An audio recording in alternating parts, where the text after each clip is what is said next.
Double engine সরকার কেন্দ্রের কাছ থেকে সাহায্য নিয়ে পশ্চিমবঙ্গের আরো আরো আরো উন্নতি করুক। সেন্ট্রাল গভর্নমেন্টের যে অনেক রেল দপ্তর, তারপরে ব্যাংক, পোস্ট অফিসে যে অনেক খালি পোস্ট আছে, সেখানে বেকার ছেলেদের নিয়োগ করা হোক।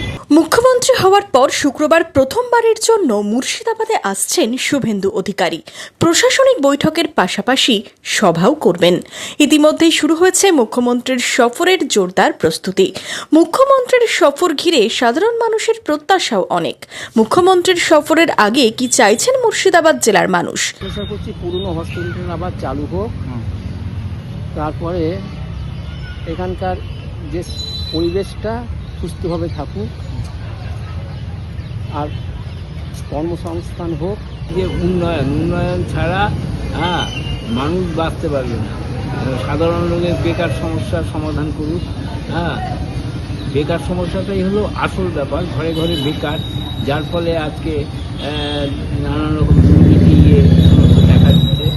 আর এই দুর্নীতি যারা করেছে তাদেরকে উৎখাত করুক, দুর্নীতি যাতে না হয় তার ব্যবস্থা করুক। বেলডাঙ্গা মিল ছিল, সেটা উঠে গিয়ে সুগার মিল, পলাশিতে ছিল, তারপরে এখানে বিটি মিল ছিল, এই মিলগুলো চালু করুক, তাতে খানিকটা বেকার সমস্যার সমাধান হবে।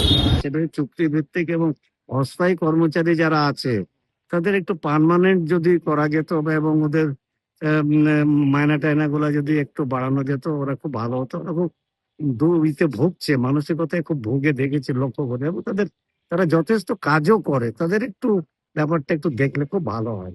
এটা আমার মুখ্যমন্ত্রীর কাছে অনুরোধ, যদি পারেন একটু, আপনি তো অনেক কিছু করছেন, এটার দিকে একটু নজর দিবেন। রাজ্যে পালাবদলের পর নবাবের জেলার মানুষের প্রত্যাশাও বেড়েছে অনেকটা। ডাবল ইঞ্জিনের মুখ্যমন্ত্রীর জেলা সফরে কি চাইছেন শহরের বাসিন্দারা? স্টুডেন্ট হিসাবে আমরা এই সবেটা একটা মুর্শিদাবাদ ইউনিভার্সিটি তৈরি হয়েছে, এটা আমাদের একটা খুবই সুখবরের ব্যাপার, এবং পিএইচডি একটা নতুন জয়েনিং ব্যাপার এসেছে দেখলাম।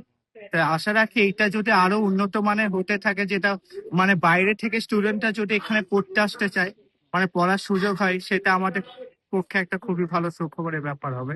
তাই আমরা আশা রাখি বিশ্ববিদ্যালয় যেটা নতুন হলো সেটা যেন আরো উন্নত মানের হোক, এটাই আমি আশা রাখি। আমি খুবই খুশি, আমি আহ্লাদিত। আমি তার কাছে কিছু প্রত্যাশা করি যে আমাদের মুর্শিদাবাদ জেলা পিছিয়ে পড়া জেলা। সেই আমি বেলডাঙ্গার অধিবাসী, সেই হিসাবে আমি চাই বেলডাঙ্গার চিনির মিলটা চালু হোক। অন্তত পক্ষে যদি সুগার মিল না হয়, জুট মিল চালু করুক।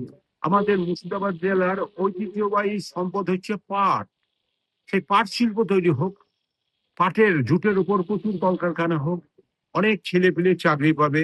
তাছাড়া আমাদের মুর্শিদাবাদ জেলায় ফারাক্কায় জলসম্পদ, সেই জলসম্পদে জলবিদ্যুৎ উৎপাদন করার ব্যবস্থা করুক। তার কাছে আমার শিক্ষা, স্বাস্থ্য, এর আগের সরকারের আমলে তো স্বাস্থ্যটা একবারে ভেঙে পড়েছিল, স্বাস্থ্য বলতে কিছুই ছিল না। আমি চাইবো সেই স্বাস্থ্য ব্যবস্থাকে পুনরুদ্ধার করুন। শুক্রবার মুখ্যমন্ত্রীর সফর ঘিরে সাধারণ মানুষের প্রত্যাশা অনেক। এখন দেখার সেই প্রত্যাশা কতটা পূরণ হয়। Bureau report, imagine community media.